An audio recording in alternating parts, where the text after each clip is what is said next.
No. Welcome to the Wisdom of the Nile show representing the Herf Center. It's a multifaceted, not-for-profit organization promoting and preserving Kems culture. My name is Nehibsa Nesebik, and that means strong heart of a guardian. I'm given this name throughout my initiation, and this was the name that they came up with that represents me in the spirit world of where I once was before I come back here in this becoming. And I'm hosting tonight's program alongside my fellow initiate, One Love. Ujjayi to the folks out there, all the listeners. I'd just like to say welcome to another week of discussion and interaction. Feel free to call in. The telephone number is 079 444 31366. And we're broadcasting from Bless FM.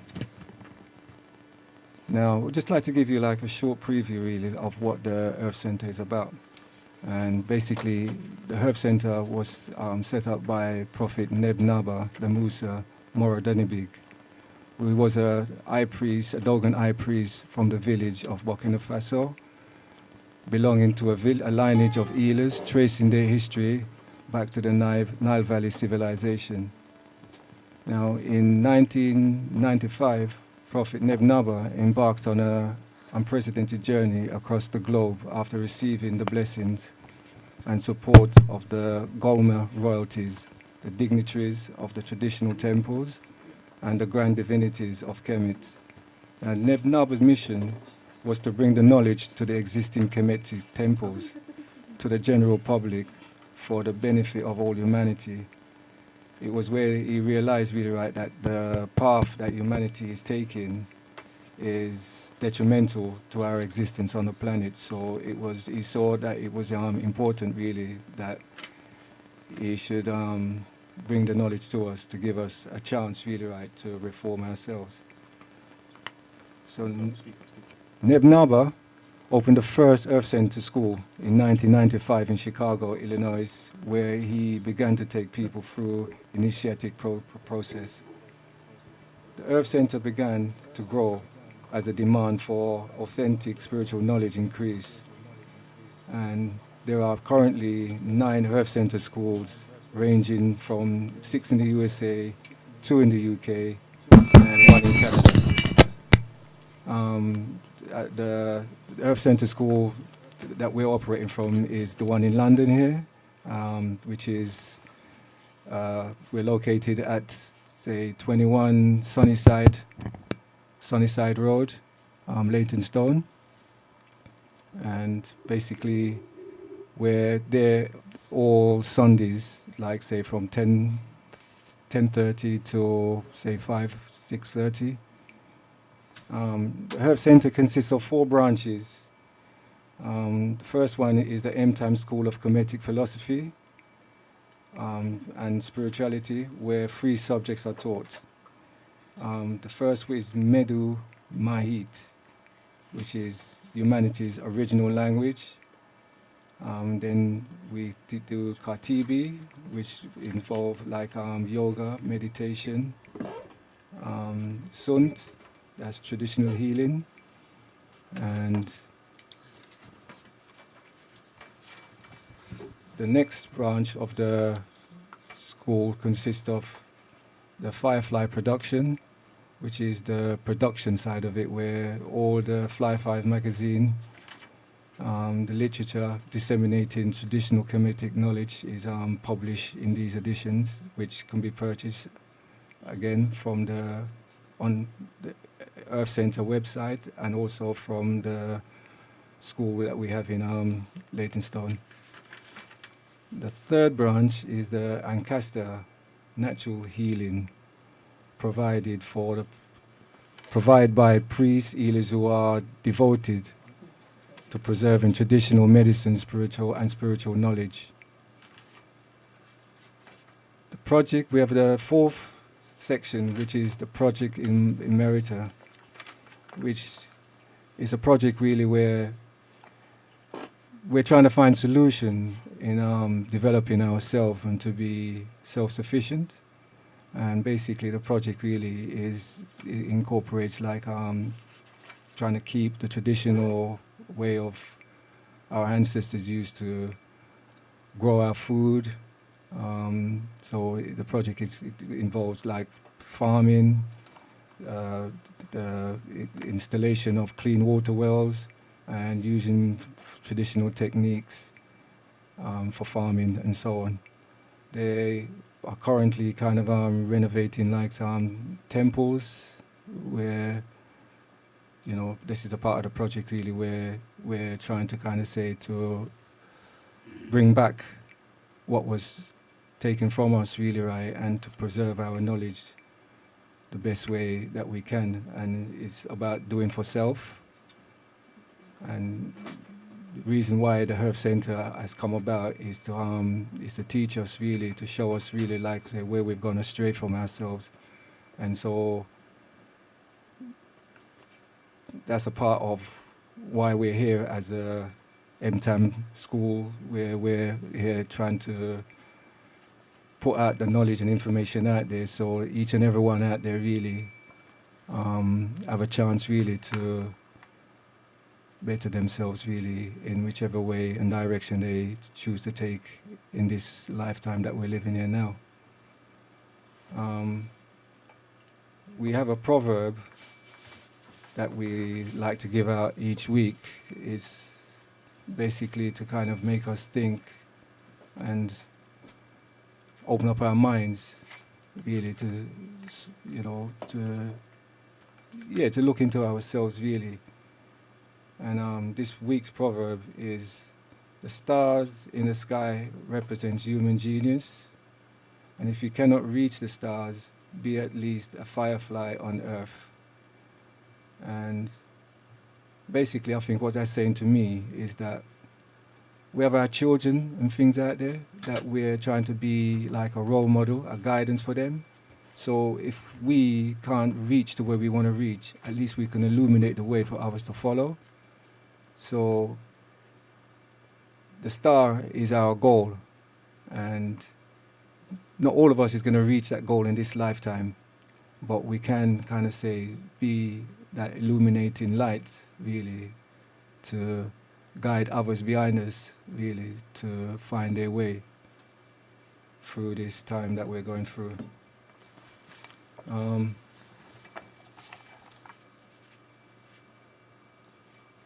Our contact details for the school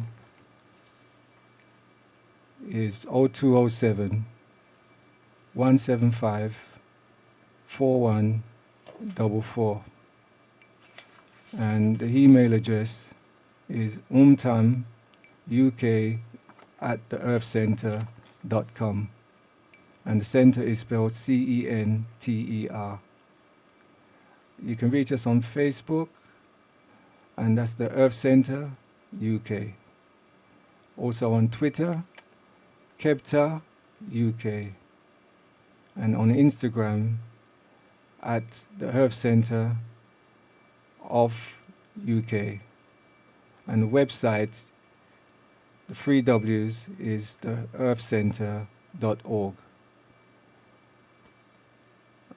We'll just have a short interlude of music and we'll come on to the next section.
Ibemba ya janyu ke kaso jaji go di ari be makade iye mariamu na tunya tigi ma kaso to be na tumanale iye mamuna fanga tigi ma tonya to be na tumanale dikara lolole di samaele beiti daleke be ni tumalero to be na tumanale dikara kalole di samaele beiti daleke be ni tumalero Ujai everyone, welcome back to the Wisdom of the Nile show. And in this section here, we will be kind of handing you over to our next initiate, who will be giving you like a talk on the dialogue of energy and the importance of the dialogue of energy and how it affects us really, like in this time and space that we're in. And so I'd like to hand you over to our fellow initiate, One Love. Ujai, everybody, and welcome again to the show. I'm here today to share with you what it is that I've come to understand about something called the dialogue of energies. And this is going to lead me into explaining to you something that is quite remarkable to me. It's given me great insight into understanding this issue called the mystery knowledge that the Dogon people have decided to come out and share with the rest of humanity, and why it's important that they've been given the blessings or the undertaking to share with us the knowledge that they've gained over many thousands of years, and the effect that this has on us as humanity. So, just to explain, I've come to understand that we're living in a place, the universe, where there is no such thing as an empty space, and that everything that occupies this universe has a role to play.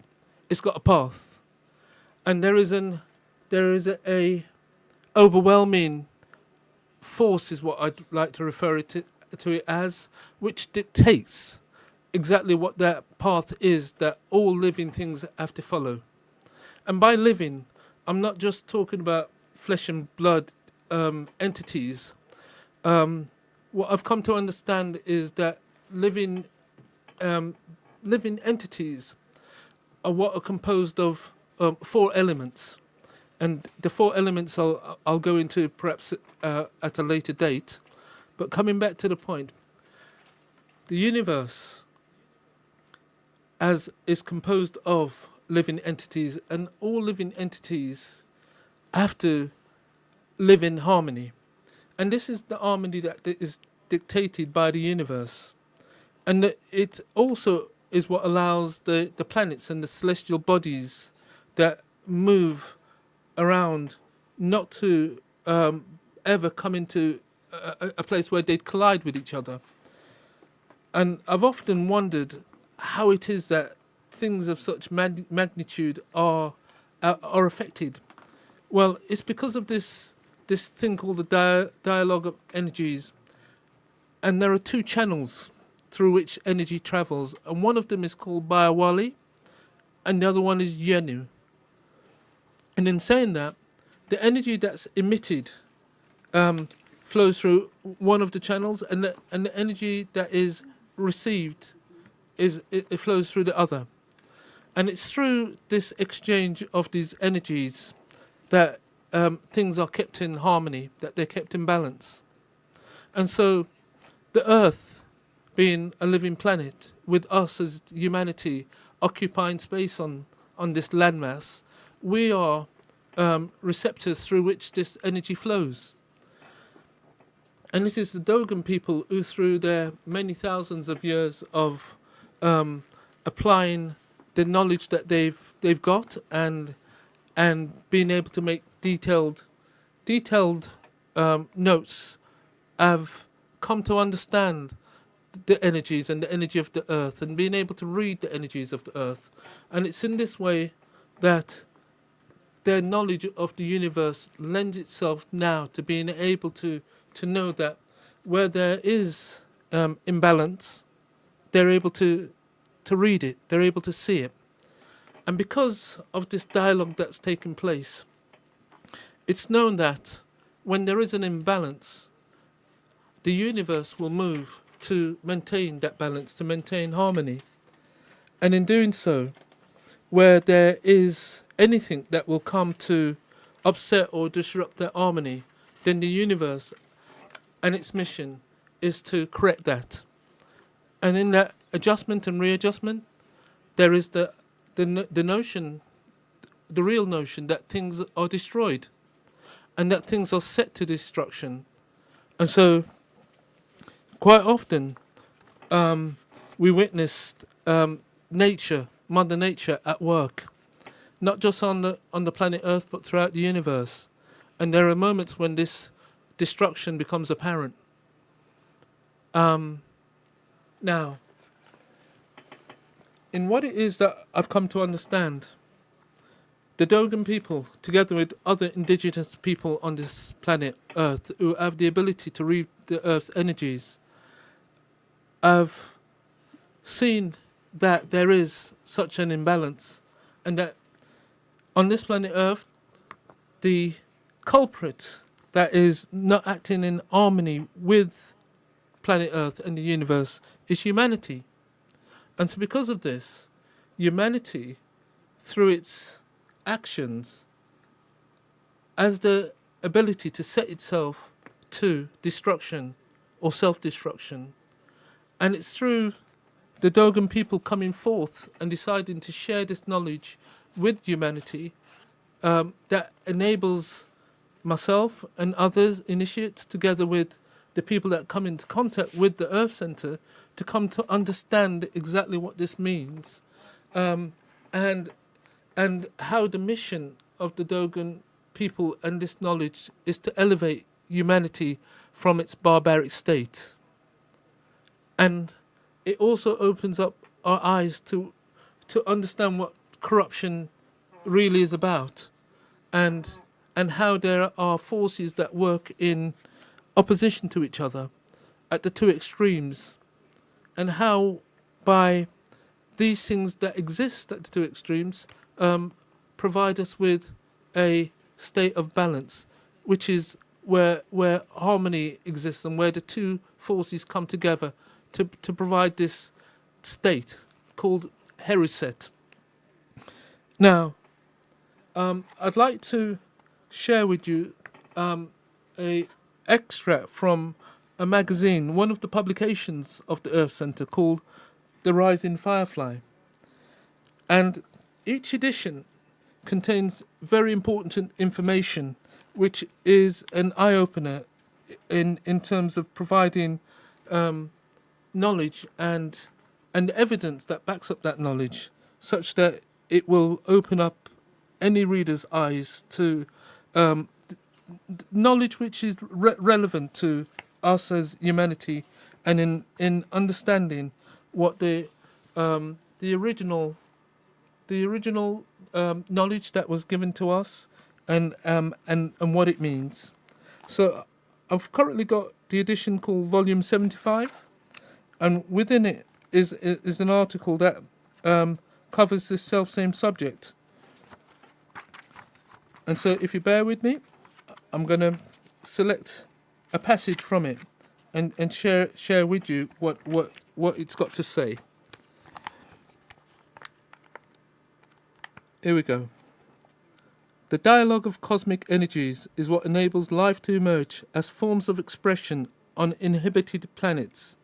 It is through this principle of emission of energies that every body broadcasts its energetic identity to the cosmos. In every system, every planet, by the nature of its constitution, organization, and constituents, responds to the energies of other components of the cosmic environment. In an energetic response that is compact in the heart of the planet and that refines itself through its diverse expressions. This energetic response channel is characteristic of every planet and is called Yenu.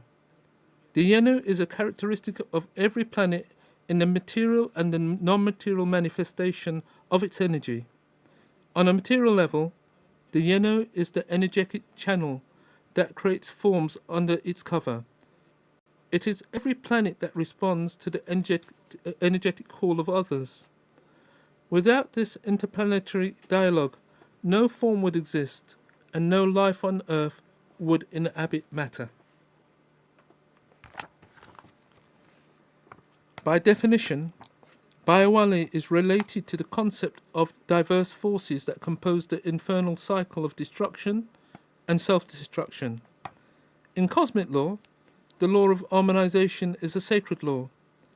Any planet, star or planetary system that cannot contribute to the maintenance of these harmonies becomes an obstacle to them, and it is immediately excluded from the rest and is directed towards self-destruction. This dialogue of energies is the law of adjustment and readjustment of energies. It is behavior adopted by the energies of an entity in response to the energetic positions of other entities. The dialogue of energies is the cause-effect-cause cycle that marks every step of all becoming in existence. All movements in the cosmic system, perceptible or not, are made according to the dialogue of energies that is imposed by the principle of searching for perfect balance. It is through the search for this perfect balance in the dialogue with cosmic energies that most of the planets dispose of certain aspects of their energetic expressions. This makes them different from Earth. The principle of harmony is one that guarantees the survival of the whole universe. Through its dictatorial aspect, it imposes itself on all components of the universe. Most of the planets that escape the cycle of destruction have limited the diversity of their energetic expression.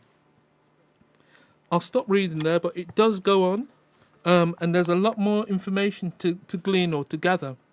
But what this explains to me in short is that there is a greater and almost like an omnipotent force or energy that presides over all life and that is dictated by within this realm of the universe, and that by coming to have an understanding of how these channels of energy operate, it's possible to understand and to know what's happened through every second that this earth has come into existence, and also to be able to know the future. And within the Earth Center are people that are skilled with the knowledge of how to read these energies. These are the priests. And by being able to access the priests, it's possible for them to be able to do a personal reading on you. And in doing a personal reading, it will reveal almost every aspect of your life that you know or don't know. And these readings are available by contacting the Earth Center, and wherever you are in the world, it's possible through technology for the priest to be able to access you and what it is that they can share. And so, for anybody interested, I'm going to now read out the number for the Earth Centers, so that should you wish to arrange a reading or to find out more about the Earth Center, then please take this number: 0207 175 4144. To repeat, 0207 175 4144. Now, just to continue, the fact that the Dogons have for years been the keepers of this information, this knowledge from pharaonic times, and the fact that they have now set up temples that are now worldwide and expanding, means that we as humanity have an opportunity to access what is the original source of this spirituality and this knowledge. And there's a reason why we've been given this opportunity. And in some people that are listening to what's being said right now, you'll find there's a connection, there's a relationship, there's a synergy between what you've heard and what you know that will bring you to the Earth Center. And it's surprising to know that people that do find their way do so because this is part of their path. In the way that the universe has a path for every living thing, there is a path for you. What the readings do, it can confirm what your path is. So for those people that have always wondered, why am I here? Your questions can be answered. In fact, a reading can tell a child that is yet to be born exactly what it is that they're being born to do, what their path is. And for many people in Merita, aka Africa, having a reading done for a child that is still in the womb is commonplace. It's we that's been taken away from that knowledge, from that environment, from that culture, who are now being re-invited to come and connect with our ancestry, with our culture, with our past, that makes this so important. And so, I'm going to repeat the number again. 0207 175 4144. And to say that the elders of the Dogons have given permission for those individuals like Master Naba Irita Shamira to be able to share this knowledge with the rest of the world, and through himself and other initiates that have gone through the graduation, together with the management of the EC, this knowledge is now being brought forth in a way that will open up your eyes, bring you out of a state of unconsciousness, make you aware. All the words that basically mean enlightenment. And whereas in this world, everybody generally looks to go forward in order to advance, advancement to me means the opposite. It means going back into our past, going back and connecting with our ancestors, going back to a place where civilization was at a time at its peak, such that powers that be came along and introduced this barbaric acts, which were brought about to destroy humanity and the knowledge that humanity had. And in this way, we are now at a point where this reacquaintance with our past helps us to reconnect. And if everybody was being honest about themselves and their past, and everybody was to try and go back as far as they could, where would it take you? Where would your ancestry take you? And it's without a doubt that it would take everybody to one place and to one sole source of humanity. And if the thinking is correct, the understanding would be that we all originate from the same source. And what's come along to embrace that is the Earth Center.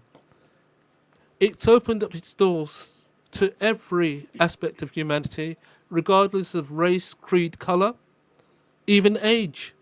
I was recently a witness to a lady who graduated here in London, and that lady was, could you help me out? 81 years old. 81 years old. And at the same time, I'm happy to say that London can lay claim to having the youngest initiates in respect of a group of teenagers that come to us and have also graduated.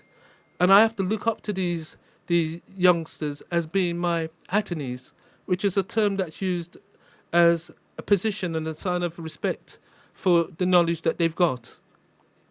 But one thing for sure, irrespective of what anybody might think.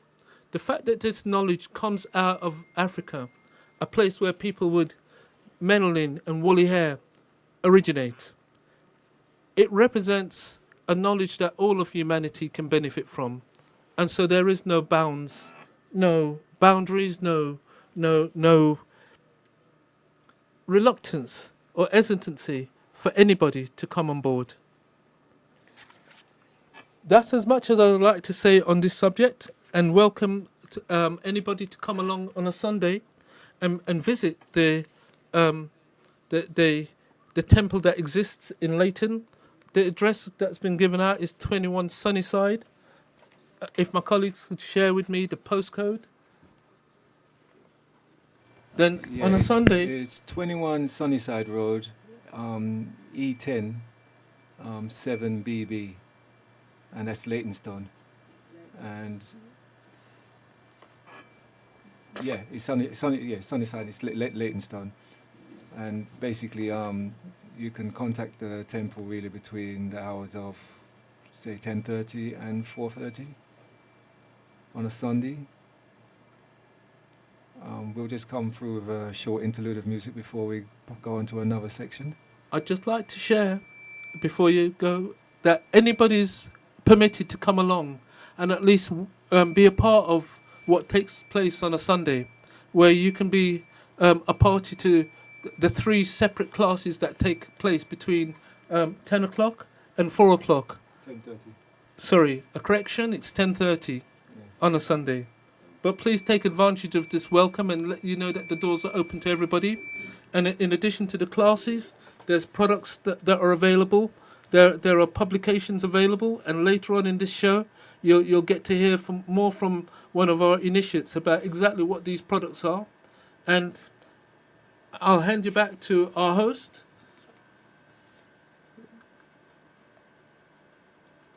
Greetings, your Jays.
Yeah. Can you hear it? Ujai, everyone. We're gonna bring in Claudette now. She's gonna give you like a short overview, really, of the products and what's on offer at the Earth Center. Um, Claudette, would you? Ujayi listeners, this is Claudette. I'm an initiate from the Earth Center. I just want to give you some more information about the products that we are selling at the Earth Center. As I was saying, the Prophet Neb-Naba Lamusa Monindengbi is known throughout the world as an authority on Kemetic culture and spirituality. And he left us quite a bit of literature, really, to help us on our journey to find ourselves. So, first of all, he left us with the book called The Philosophy Podium. And it's quite a in-depth book and stories of of life, really. And once you start to read this, it's one of these books where you have to read it over and over again, and you get a different intake of what he's talking about, and it really opens up your eyes to the different situations in our life and about the earth. The next literature we have are the Firefly magazine, and the Firefly magazine have different extracts and different subjects on spirituality, culture, health issues, and also it has Baliwali readings from different months, for all the months, and you can get quite a lot of information and what it's like to be an initiate and a chem, and it talks about different aspects of the Dogon life and the culture, and it's very in depth. And these magazines comes out quite a few times during the year, and you can order these magazines through the website, which is the Earth Center. The Earth Center .org, and the website, which is the Earth Center, and center being spelt with TER at the end. Also, we have another literature called the Sunnyside newspaper, and that's also giving you a lot of information about different aspects of the Earth Center, and it talks about different subjects about life, food, every situation of life, and this edition, it comes out throughout the year as well.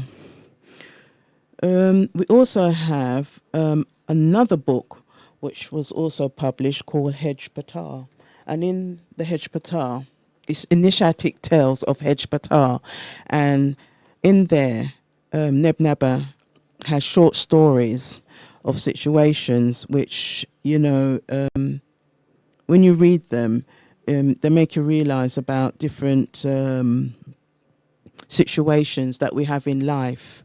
And they can be so simple, but yet it still relates to the different aspects of your life. And we're going to have later on, we'll have a reading from one of the stories in the Indianashic Tales of Hedge Patar later on. And also,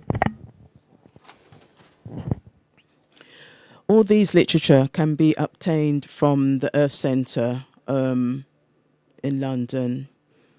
And we also have videos and DVDs, and also we have the Divine Audience of the 77 Commandments. We also have the calendar and the Mandela of the Dendera, and that's the map of the sky. And all these can be purchased at the Earth Centre. And as I said, on Sundays, you can come down there to the Earth Centre between, 10:30 and 4:30 and purchase any of these literature and DVDs and the 77 Commandments. Also, the Kemetic calendar, which is a very good source of information. And I'll hand you back over to my colleague. Ujjayi, everyone, Ujjayi. Yeah. Also, you can also purchase like herbal products as well from the Ancaster side of the EC. As we mentioned before, really, there's herb readings.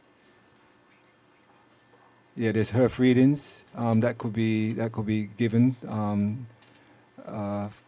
So all that could be arranged like through the numbers given. Like again, we'll repeat the numbers. 0207 175 4144.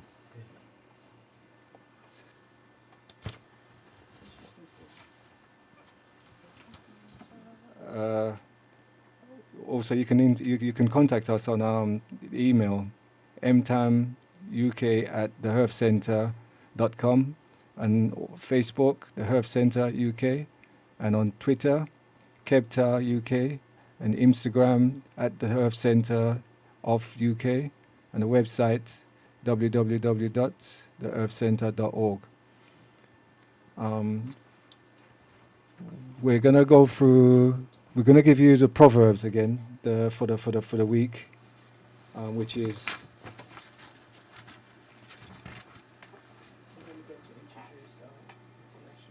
Sorry, just a quick interruption. For those people that heard the email address but would like to take it down, let me just quickly spell it out to you. It's M for mother, T for Tony, A for apple, M for mother, U for umbrella, and K for kilo, and the ampersand for at. Then it's the Earth Center, and as repeated, center spelled CENTER.com. And so please don't hesitate to make use of the fact that this is a resource that's been offered to you where you can contact us and ask any questions, submit any inquiries, but more importantly, to let you know that the venue that's at 21 Sunnyside is available for all, and it's an open door. You're welcome to come along. People that have come once have come repeatedly. Although it hasn't been mentioned, we do adhere to a strict timetable, especially when it comes to something called Divine Holy Day, which is a day of not just celebration, but a day of serious giving. In giving back, there is a process of prayer, of chanting, and that's done in a very formalized way, and everybody's invited to come along and partake in that, and to at least get a very unique insight in how it is that you're able to reunite and to connect with a spirituality that is pure and original. Let me pass you back to our host today, and let me thank you for listening. Ujjayi, everyone. We've just got on our international section now, really, and we've got a caller from Chicago, and basically we would like to have a short interview with him, just to see like what his journey has been, like in Chicago through his initiation. So, my brother, could you introduce yourself, please? Hi, greetings. My name is Kasabez Makma. I'm from the Earth Center here in Chicago, so I like to say good evening to everyone in UK. It's still light out here, but I know it's evening there, so good evening. Ojai.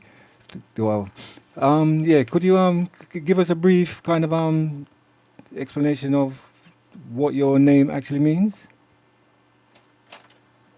Sure. Casabez is means spirit belonging to the deity Sabez or the Neter Sabez, which is one of the gods in the Ementet, serving in the halls of the dead there. Um, the the last name or the surname Makma is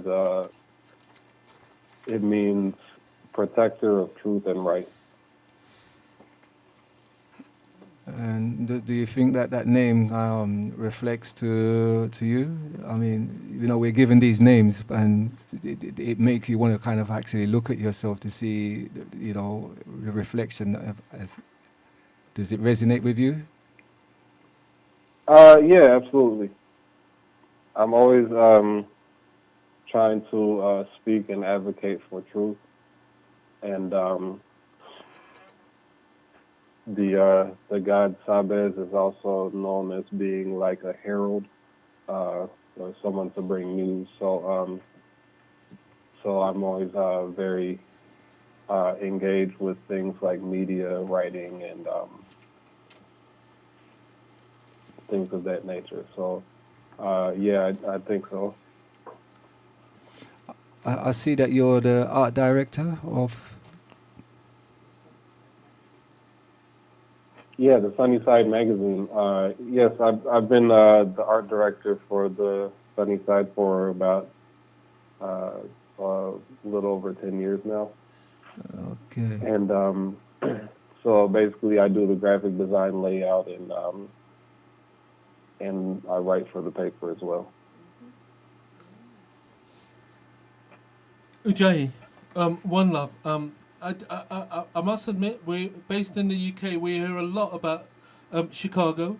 Chicago seems to be at the helm of the expansion of the EC, as it's the pivotal place to go for Ancaster products and for the publication. And as you just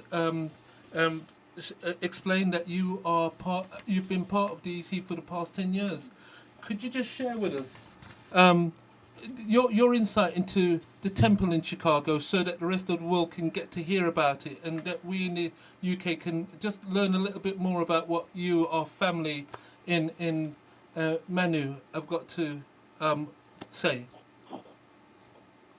Okay. Well, with the Chicago is our Manu headquarters, which Manu is like North and South America, so it's our headquarters. You know, particularly for United States schools.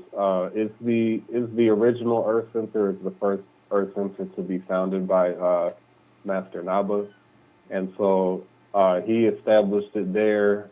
All three of the branches were established there first. So of course, you have then the eldest initiates of the MTOM schools are from that school. Uh, and also, after Master Naba moved back to Merita or Africa, um, the students here in Chicago really took up the torch to carry the torch on the publication, the healing, and of course, all the herbs were uh, housed here as well. So we have always been the ones to kind of take the lead when it comes to um, producing the publications, the magazines, the calendars, the books, CDs and DVDs. We make all of that stuff in house in Chicago, um, as well as it's been the headquarters for shipping. Any orders that go out worldwide, mostly they've been coming from Chicago. We recently, just like in the last couple months, have transferred the herb shipping responsibilities to our Houston school. Um, but other than that, we still, we've had always a lot of responsibilities, which has been an interesting experience because it's like I notice in other schools, students more so seem to focus on their initiation, or they might focus on kind of getting more people into the school. Uh, Chicago is having all the responsibilities that we have. Uh, it's like the workhorse location, and so people in Chicago really have to sacrifice a lot in order to keep things going. Just the basic operations of the Earth Center going. And I must say, we and the rest of the initiates worldwide have got to say wow, which is a big thank you for the operational side of what it is that you bring to the EC, because you are the engine, it seems, behind the EC. And the fact that that was where our prophet, as I'd like to see him, Naba, started the expansion of the EC. So you've been able to see how the EC has grown and how it's growing and expanding worldwide. And could you just say Yeah, a little bit about what it is that you've witnessed over time, because you've seen the transition? I'll tell you when I first joined the Earth Center, or let's say the first time I came to visit the Earth Center, there were 5 initiates. Wow, 5. Uh, there were 5 initiates. There was one generation of 5 initiates. That was the first generation to graduate. I first met them like right before they graduated and got their name. So there wasn't even a graduated class of the M-Town school at that time. And but at the same time, they were still putting out the Firefly. The Firefly used to be a free monthly publication, Yes. and so I used to get that at a bookstore, and I was reading, reading quite a bit, and at that time it was Makru's writings that really were reaching more people, more so than the actual teachings of the school, because the teachings of the school were still kind of new and still kind of it took a while for him to really, I guess, get used to people here and what it would take to really initiate people here. So I would say that from that time, uh, it's been it's been interesting to say the least, just seeing all the ebbs and flows and the highs and lows that the school has been through. We've been through a lot. It hasn't been easy. Um, it hasn't been easy because we're dealing with humans, and we all have our problems that we bring to the table, our personal issues and things of that nature. And then what the school is asking of us to do inside of ourselves, to do, for the school, to do, for our fellow brothers and sisters in our community. It's a lot of sacrifice that goes into it, and so it's been very difficult because it's something that not everybody seems to um, take the same approach to it, because you'll have people who come and they say, "Wow, this is really interesting. I'm learning a lot."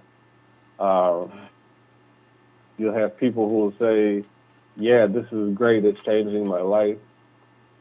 You'll have people who will say, you know, "Man, I hate this."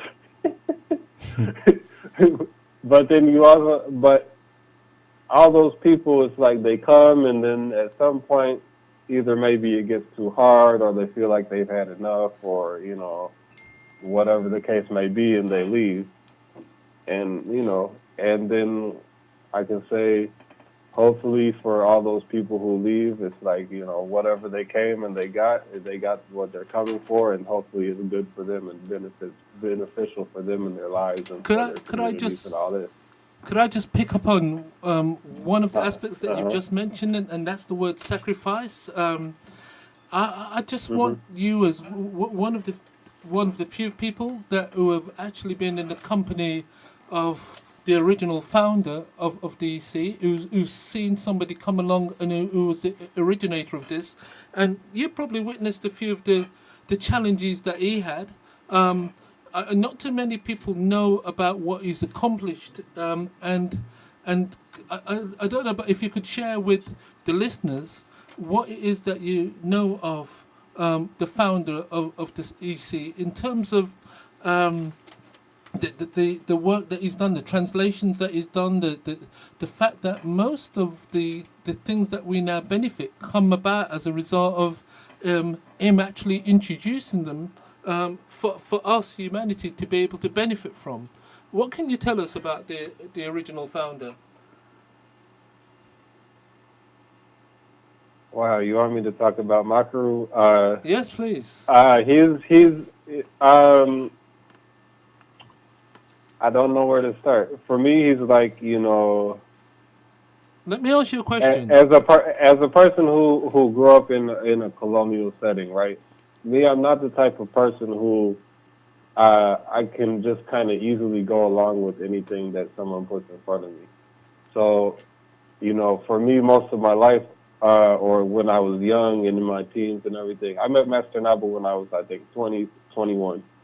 And I hear that. so for my whole life up until that point, I never really saw anything that's making sense to me too much. It's not really anything socially, politically, scientifically. I'm not really. I'm not understanding what's going on in the And world. you're He not was the alone with first that thought. person. There's He quite was a the lot of first people. person to bring something that, for me, it's like, okay, I see the logic. It's airtight, and so it's not, and it's not just what he brought as far as information, because whatever he was talking about, I'll put it this way: with his level of knowledge, I would say he could have been a very rich man. He could have came and did a lot of different things. He could have came and really, I guess, profited from, if you just take his knowledge of healing by itself, and the power of the herbal medicines, or even the spiritual readings that he could do. He could have taken all that, and if he had some kind of ambition for himself, then he could have just used that and capitalized off that, like we see other people doing. I read Um, I read what somewhere that he in his initiation he surpassed some of his masters there in how far he was ahead of everyone. Yeah, I mean, I read the same thing too. I didn't meet his masters to say, you know, but I'd say for him, he impressed me enough. I don't really think I've met anyone who compares, because he just, um in the level of the way he, first of all, I mean, honestly, it's his integrity is the thing that stands out the most. He's not the type of person to be a politician and try to get more followers, or get more people to like him so that they can do what he wants them to do. Like he would say, like, really, like, he doesn't really care what people are thinking about him. He wants to. He's not doing things to impress humans. He's doing things for the sake of, you know, his following his ancestral traditions, following his following the divine world and all this. And you know how that translates is this is a person who is not going to just tell you the thing that you want to hear so you can be comfortable with yourself. Yes. When we say Makaru means truth teller. He's going to tell you the truth, and he's Yes. going to let you know when you're stepping, you know, out of order, according, not because it's something he personally doesn't like, but because it's something that's out of order or out of line with the tradition. And so he would bring that kind of correction, and sometimes or usually is very unpleasant to have to experience, you know, that kind of a critique. And so a lot of people would run from that. It's been said, even by the Macro, I believe himself, that for what he's accomplished during his lifetime, for what it is that he's brought to humanity, the world would regard somebody of his equivalent as being a true prophet, and that he would be recognized as a prophet throughout the world. Would that be a true statement? You know, if you look at what is considered to be a prophet nowadays you have two categories of what you might call a prophet. According to the social understanding, you have your religious prophet, who are the ones who carrying a message from God, and then you have like what's called like the Nostradamus prophets, who have some type of make some kind of a prediction, um, which oh gosh, hello. Yeah, Yeah, yeah, yeah. we're here, yeah. Okay, You're coming they through. make some kind of a prediction into the future, right? So, as far as prediction into the future, those of us who are familiar with divination, uh, clearly that's not anything remarkable, right? Correct. Because any initiate can learn how to throw cowrie shells and things like this, and then make a prediction about the future. That doesn't make somebody a prophet. If it's someone who came, like they say Moses was a prophet, he was the one who God gave the Ten Commandments to. All right, Master Naba brought us the 77 commandments. He brought us the sidereal calendar. He brought us the knowledge of how to purify ourselves. He brought us the knowledge of how to reconnect ourselves with the divine world. I mean, on the level of all the things that he brought humanity, there's no comparison anywhere that you can look. There's no comparison. Glad to I hear don't you care if you acknowledge go that. to if you go to a historical figure, if you go to a religious figure, even any of the prophets in the Bible or the Quran, there's no comparison to all the things that he brought. There's no, like, they may have brought one thing. He personally reminds me of like when we read about like Wasa in the Holy Drama, as when he used to go around and preach humanity to better themselves, teaching us the way to be. He Uh-huh. he reminds me of that character. Yeah, I mean, many people have drawn that comparison for sure. And yeah, if I have to look and see, okay, what figure maybe historically has brought that to humanity, then you could look at Wither and say, yeah, okay, that's somebody. Yeah, similar, very But similar kind of yeah. other than that, I don't, the religious, the teachings, the Buddhas, and I mean, all these great figures. I'm not saying that Buddha wasn't great or whatever, but um, yeah, for sure, I haven't heard about Buddha, presenting humanity with a calendar and Could say, I okay, could I, this could is. I just I haven't. interrupt for a moment and just for the listeners, Uh huh. I just wanted to make sure that we made the distinction, and that in coming to understand what it is about this spirituality, it is not a religion, so it's not something to compare to what people are actively involved in across the world in being religious. And Hmm. if you've got a take or an understanding on the distinction that you'd like to share with the listeners, I'd be pleased to hear it. Yeah, it's a hairy situation, because when you're dealing with the non-physical side of existence, it becomes, because it's difficult to perceive. Then the idea that you really can believe whatever you want to about it can be kind of convincing, because it's like, okay, there's no way to prove who's right and who's wrong, so all we have to do is just believe. And at some level, you can believe whatever you want, or unless someone has a sword to your neck, and then some people approach it like that too.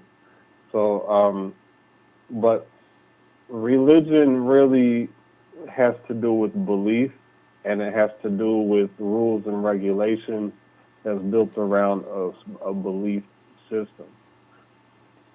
So, spirituality is the study or the investigation into the spiritual nature or the nature of the spiritual existence or the nature of existence, including the non-physical side of existence, which you Okay. can't really separate that from the physical existence, right? In We fact, try to, but let's just say the nature of existence and including the spiritual side of existence, which we look at as kind of being the foundation of even the physical side. So when you investigating it, existence, that's more so what we consider like when we think about science.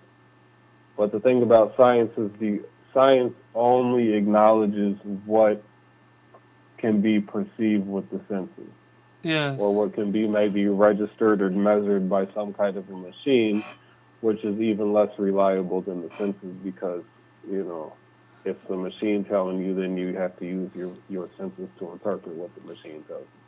So the spiritual side, you're trying to understand the rules and laws that govern existence spiritually. Yes. So it's not rules and regulations created by man to kind of regulate our behavior because of what we see we want in our society. That's That, what that, religion does. s- That's what religion does. there It's is a based on what the actual creators of this existence have put for us and how we can fit inside of that and function inside of that to our benefit. I came across a So statement, yeah. and that statement from the Dogons was one where they couldn't possibly conceive that what some aspects of humanity can call their God can be born and witnessed by humans, and that any such thing could never constitute what could be a true God, and that a true God could be born amongst humans, in so much as this is the road that people have been taken down into being made to believe something that in reality could not be true.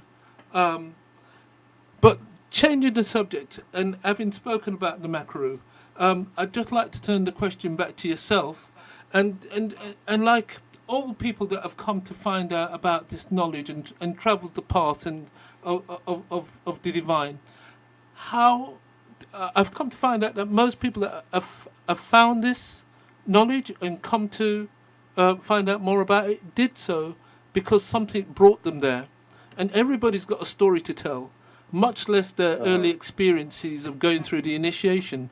But could I just ask you to share with the audience how it is that you came to find out about the Earth Center and really what impact it's had on you and the road that you travel? all right. So I when I first came to the Earth Center, I was 21. I'm now about to be 37. So you're asking for a lot. Yeah, but I'm gonna ask you to but if summarize. if I can say how I came to the Earth Center, it was a period in my life. It just was a period where I'm, like I told you before, I started off not really having much in the way of kind of a model to follow in my life, and so I was in search of truth. I was in search of knowledge, and that search kind of led me through a series of encounters and in this series of places, which, and I told you I was reading the magazine, but that series of encounters led me to eventually meet some of those original uh, graduates of the Earth Center who eventually, who invited me out to some classes, and then I joined the classes. As far as the impact, Do I for that? But I yes. just was having the conversation with the brother yesterday about the fact that there's a lot of new ideas coming out now in society. Things that nowadays it's like the values are changing like rapidly. Things that would have been like very um, perceived very differently, let's say 20 years ago when I was younger, as opposed to now. Uh, you know, people are going for different ideas. And the thing that makes it difficult to say, okay, should I follow this idea or not follow it, is because we don't have a model to follow in our life to say, okay, what's acceptable, what's not acceptable, what's good, what's bad, what's right, what's wrong. We don't have like a foundation. So the Earth Center for me has provided that cultural foundation that that allows me to compare anything that I'm seeing out in the world. And so without that, there's like being adrift with no anchor or being blown around with no footing. Yeah, Um, I follow and that is yeah, true for a lot of people. It does give them a path to follow, and that path is one that comes from a source that is regarded as being divine. Um, and so let me ask, um, people often have the perception that because the Dogons originate out of Merita, out of Africa, that this is a call to return back to Merita en masse. Um, and other people get the understanding that the Earth Center is a organization that needs to grow, and it needs to grow outside of Merita, so that people who need to reconnect with their spirituality, with a culture, with a knowledge, um, stay and remain outside of Merita. What is your take on that? well, there it's a difficult thing that we've been kind of trying to come to grips with here because the functioning of the day-to-day operations of the Earth Center is still very much depending on some of those original initiates who were taught directly by Master Naba. And so, but all of us who were taught directly by him are also running up against our own limitations, and the fact that we really had a very limited exposure to him. We didn't really get to spend maybe the years and decades that we thought we would have been able to with him to learn and all of this. So there's a lot that still needs to be learned. Where we need to, well, the only way to really learn it is to go and live in Merita, and then the other side is like the schools here have to be maintained because this is how this is what Master Naba came all the way. He didn't come all the way here, so some of us could learn some stuff and then run and then go to the bush somewhere, and then what I about the follow rest that. of the Yeah. people what about the rest of the people who are thirsty for this knowledge? You see? Yeah. So so it's a difficult balance to try to maintain, but you need both sides. You need people here, but you also need people going home and studying as well. So it's probably going to be a lot of kind of back and forth between here and there, Well, or let's I'm say glad to hear there you and say other that, places because in the world.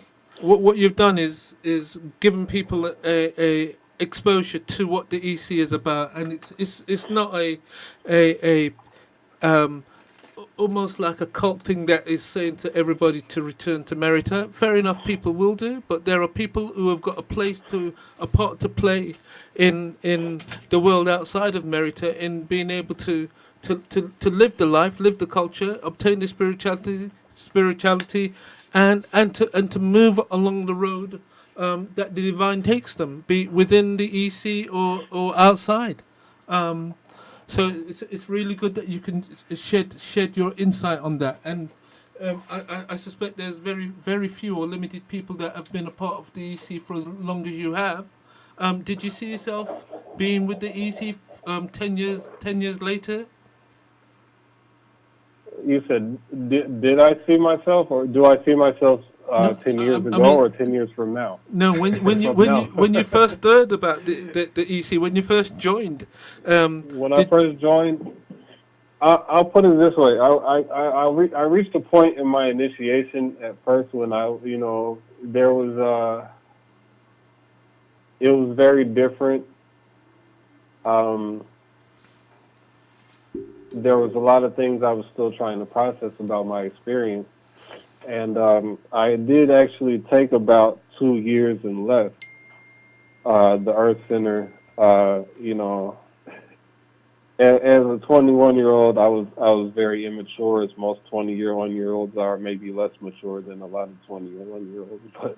But yeah, there was still a lot I was trying to process. I left for about uh, two, maybe a year and a half, 2 years.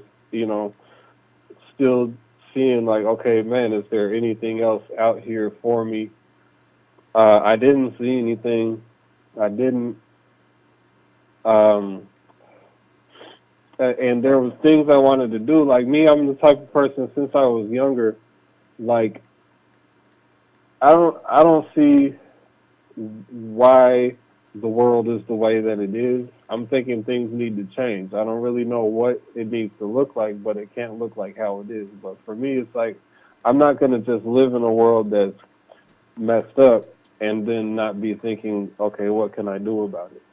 So everything I was thinking, man, I could, the world I could maybe help or benefit or be of some service like this or like this or like this. And I'm looking like these are all things the Earth Center is already doing.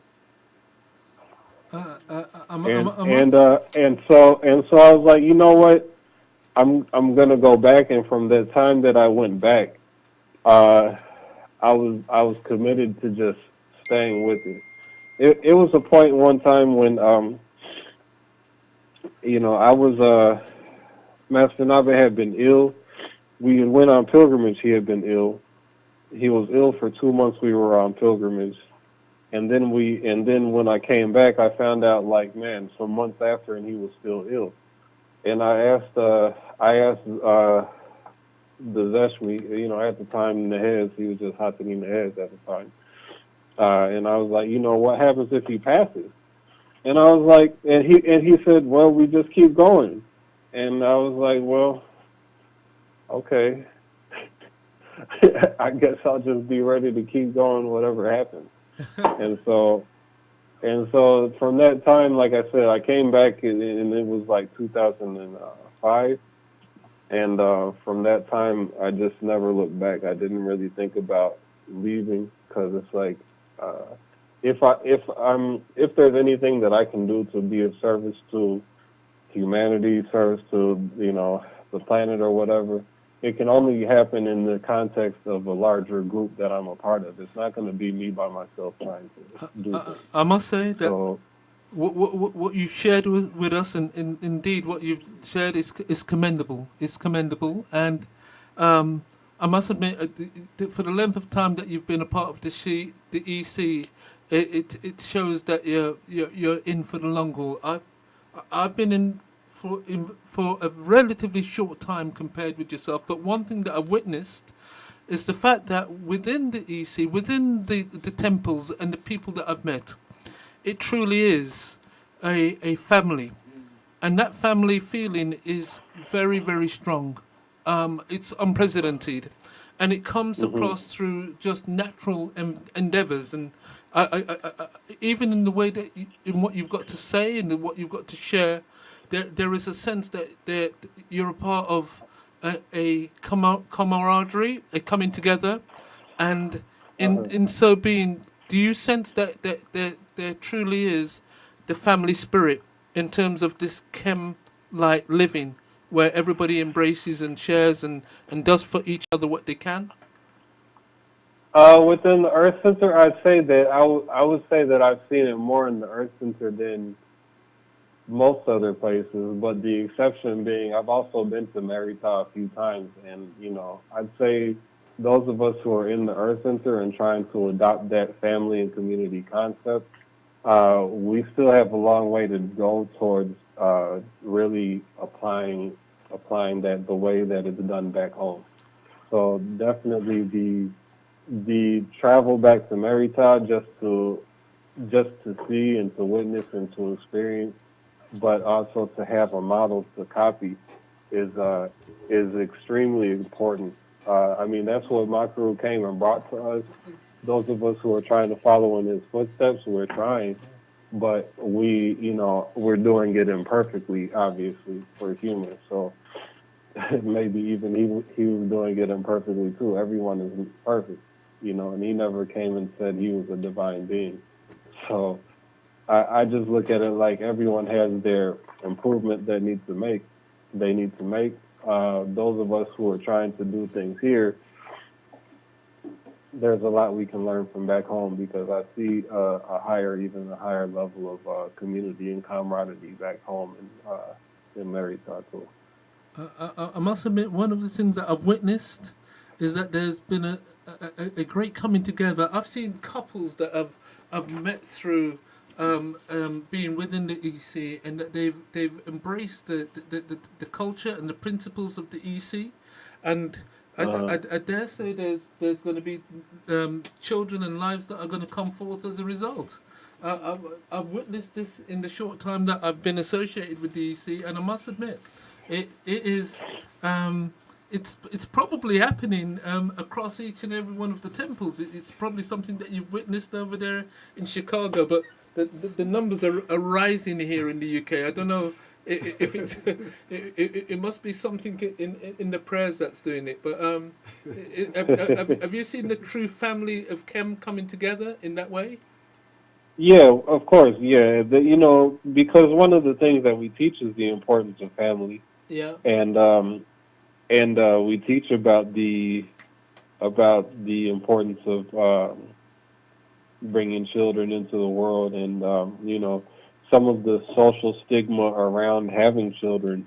It's like it very easily kind of disrupts the logic that we've been brought up thinking like, oh, you need to have your family and you need to have your house, you need to have your job and all your financial stuff, and you need to have money saved for college and all of this stuff before you start having kids. Like that doesn't make sense in a traditional paradigm.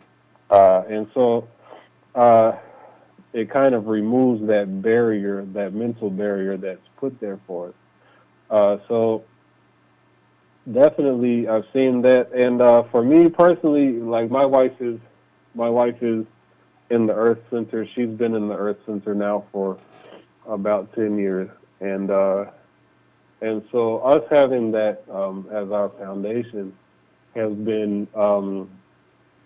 I'm not going to even say instrumental. I'm going to say that's the only way I could see that we made it this far. Well, Because in that time, I've seen so many marriages and relationships fail uh, around me,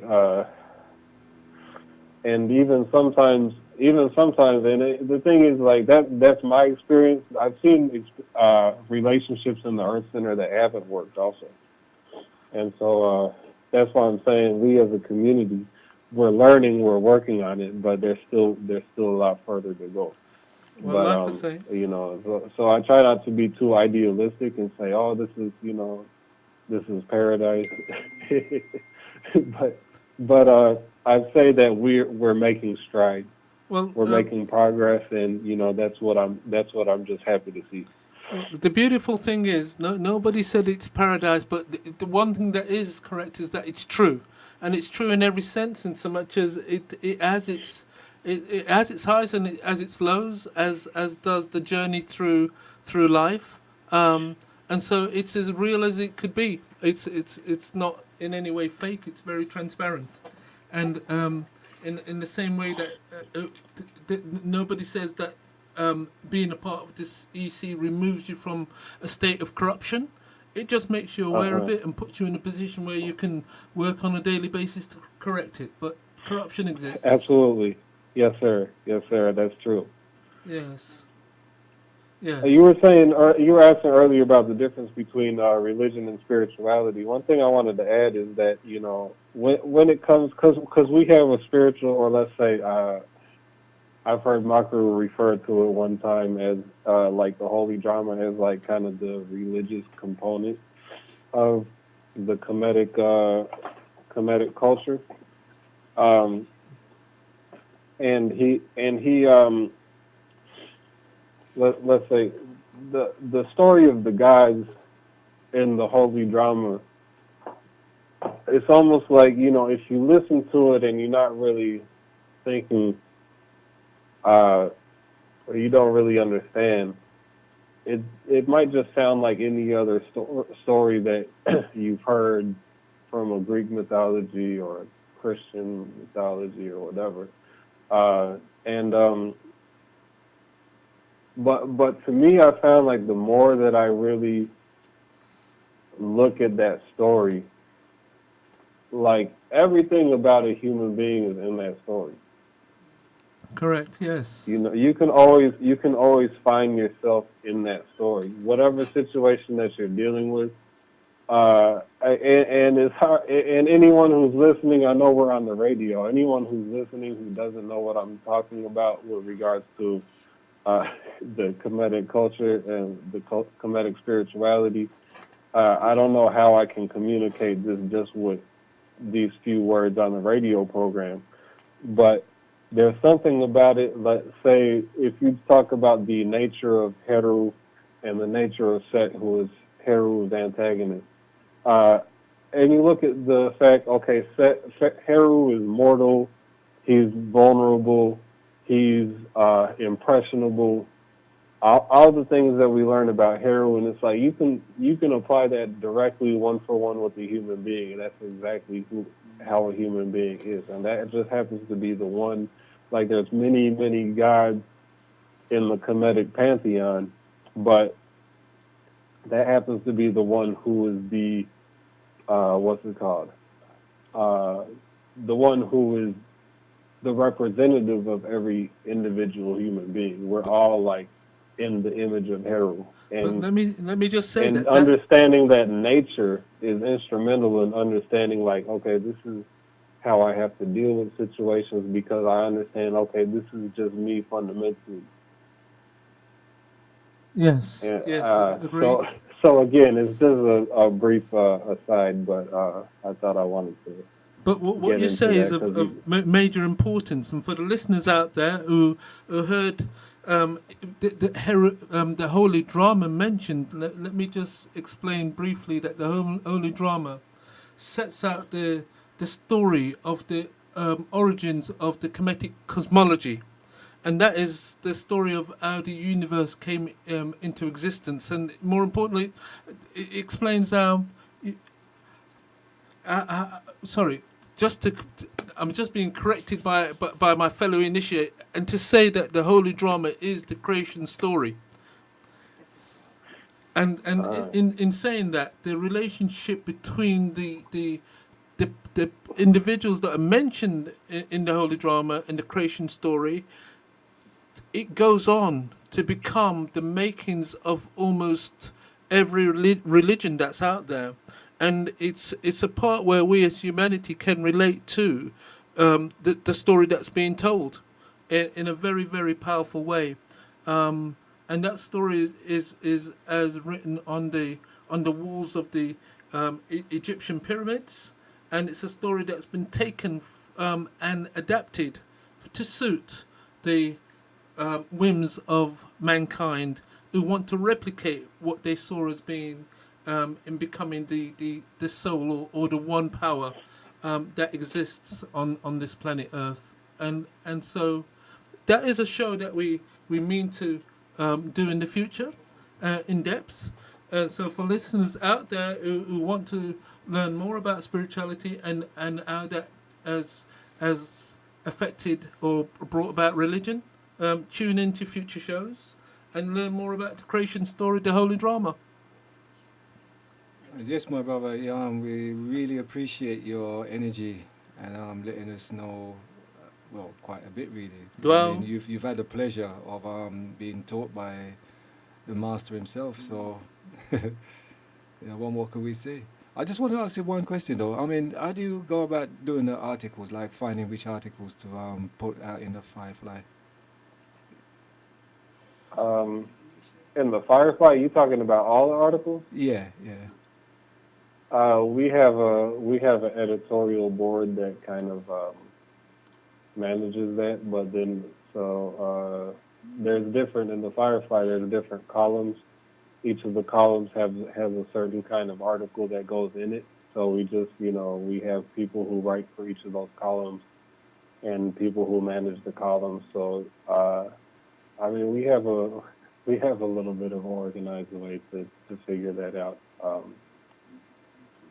And all the articles But are written by the initiates, are they?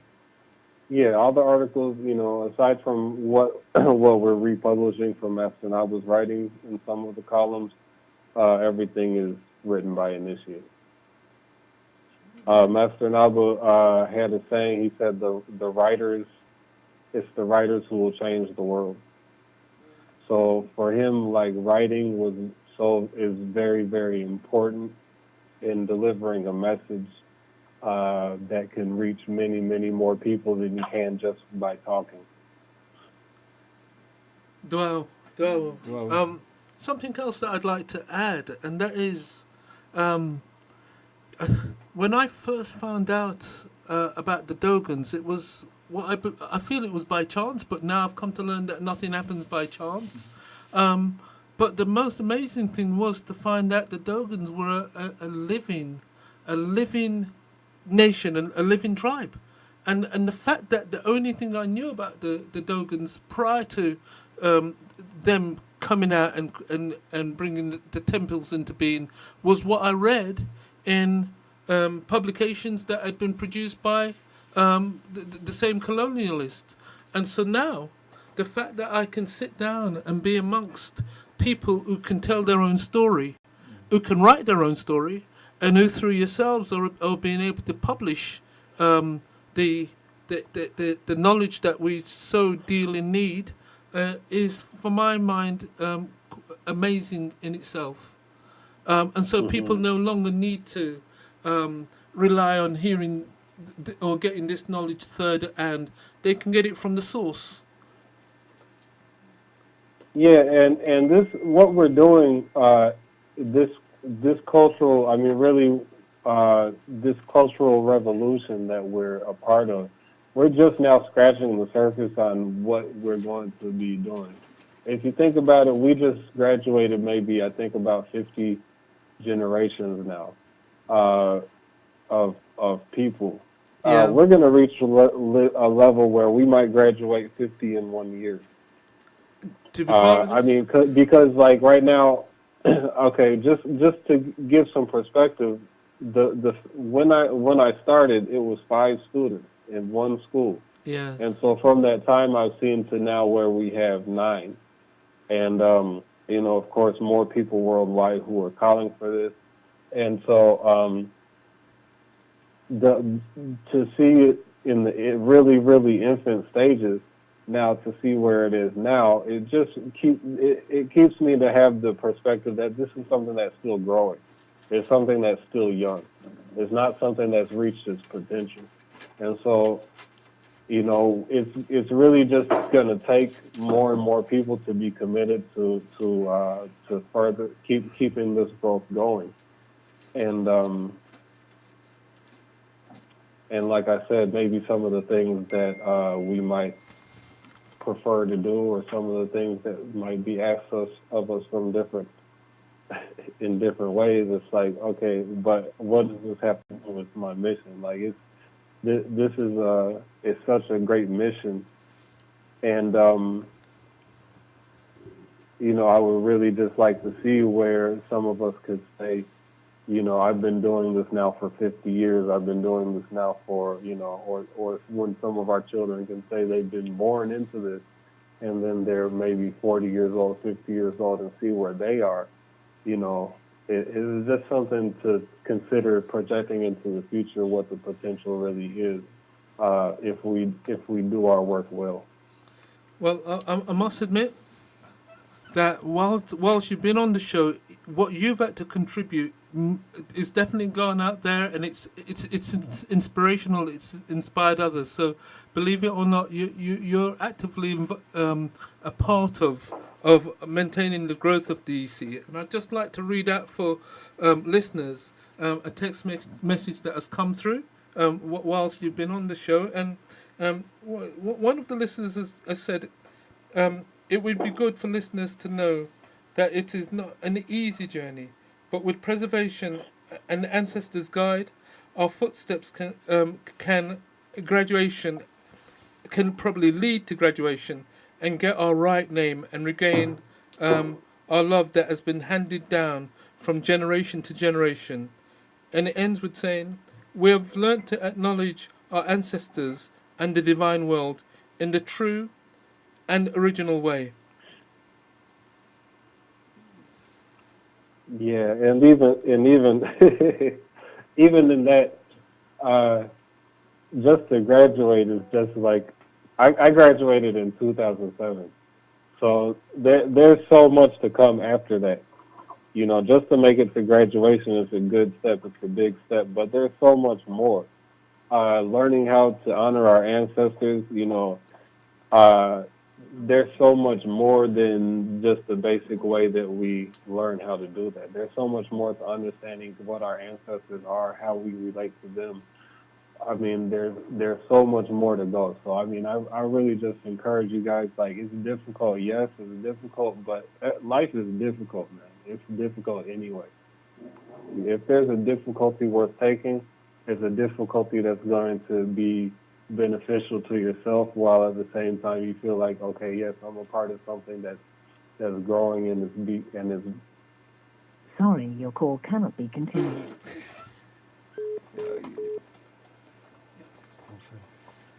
Just to Which, say, listeners, we've heard from one of our graduated initiates from out of Chicago. You heard it directly from the man himself. What he had to contribute was both true and without any doubt inspirational for myself. I'm going to now hand you over to our host, who will continue the show. yes, Ujjayi everyone, really. Yeah, that was a good interview from Chicago, our initiate in Chicago, Kazabek. And, we're grateful for his input, really, like in giving us an enlightenment of what the journey has been like for him there and the struggle that we're all on. And yeah, it was a good overview, really, of our challenges that we have to face ourselves, really. And as he said, he's been there from the beginning, and I've just started my journey because I've just got initiated. So, I was good inspiration for me to continue. And it's an uphill journey for us, really, right? Because there are a lot of challenges in initiation. So it's not a easy task. It's a process of where we're trying to change ourselves, change our lives, to make ourselves better beings, really. So, as he said, some can stand up to the task and some fall aside on the wayside. And yeah, it's a good journey to be on, really, for me personally, anyway. And we welcome all our listeners out there, really, that the Herb Center is there, and it's somewhere where you can come and start to find yourself. It's a starting point, and True. It's so much for me personally. My challenges has been, my temperament, really, as was very high. I was a very high temper kind of a person, and going through the process, it's kind of make me have to kind of say, look at myself, and it's helped me to try and to be a better person. And when we see the world now today, with all the problems there are out there that Western society has kind of imposed on us, and this is the reason why the Earth Center is here, to help us to re-guide us back on that path, really, where as humanity we can live as humanity together, as human beings, as it was meant to be. And we just appreciate Kazabek, and we'd just like to play a short interlude before we kind of say close the show.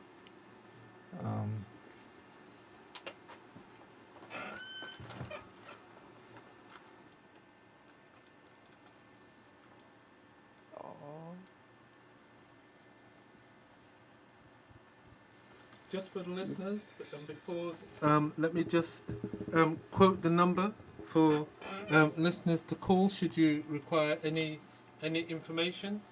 And That number again is 0207 175 4144, and to say that you are welcome to attend the temple at 21 Sunnyside, Leighton, on a Sunday from 10:30 through to 4 o'clock.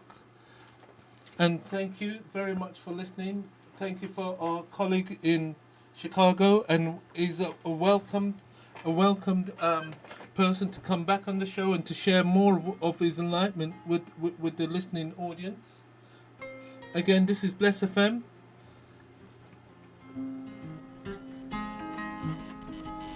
And let me get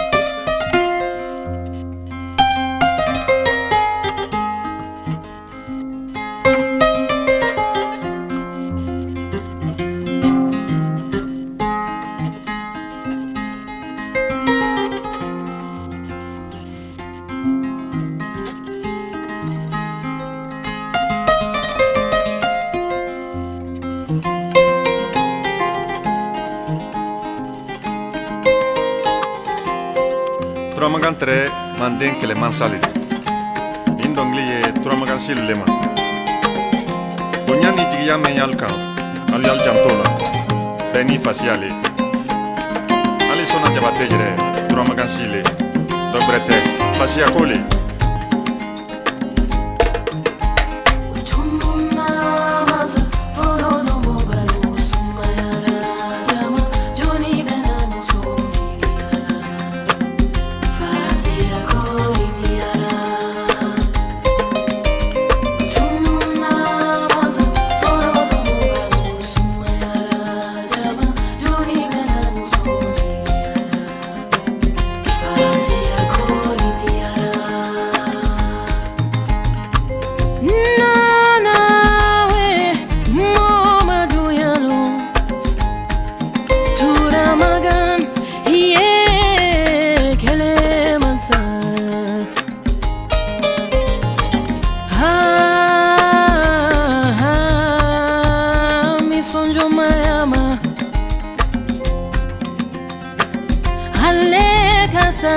Saya malo ya ye dunia kono.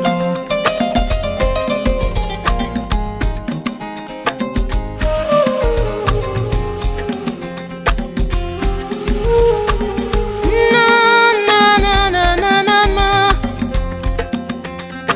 mo kele si te du ya la ban. Wala ye muso nyale tente tinyala. Kele mandi dan kadena wani kele make kebali tuna maza foro no belu sumayara jama joni belu fasia koritiara tuna maza foro no belu sumayara. Ujjayi, everyone. Yeah, we'd just like to give out the proverb again for the week. And it's the star in the sky represents human genius. If you cannot reach the stars, be at least a firefly on earth. And that was by the prophet Nebnaba, the Musa Morandenibig. And we're coming to the end of the show. And we'd just like to give out the details again, like for the Earth Center. And you can contact us on 0207 175 4144. Our email address is mtamuk at the Earth Center, center spelled CENTER.com. And our Facebook is the Earth Center UK. And the Twitter is Kepta UK. And on Instagram at the Earth Center of UK. And the website is the 3Ws, theearthcenter.org. You can the address for the temple is in Leytonstone. It's 21 Sunnyside Road. It's E10 7BB. And we're there. The classes are on Sundays from 10:30 onwards, and this is where we do the free topics of Medu, Sunt, and Katibi. And if you want to kind of say purchase any of the products that we've mentioned before, like the CDs, the books, which is the Podium, the Hejpata book, which is a very good book. It's got very good stories in them, really, right? Like, if you're familiar with like Anansi stories, they're a little bit like that, really. They've all got a message in there for us to kind of learn something from. And then we have like the Fireflies, which Kezabek, this is what he was talking about, like the publication of that and how they compile the stories, or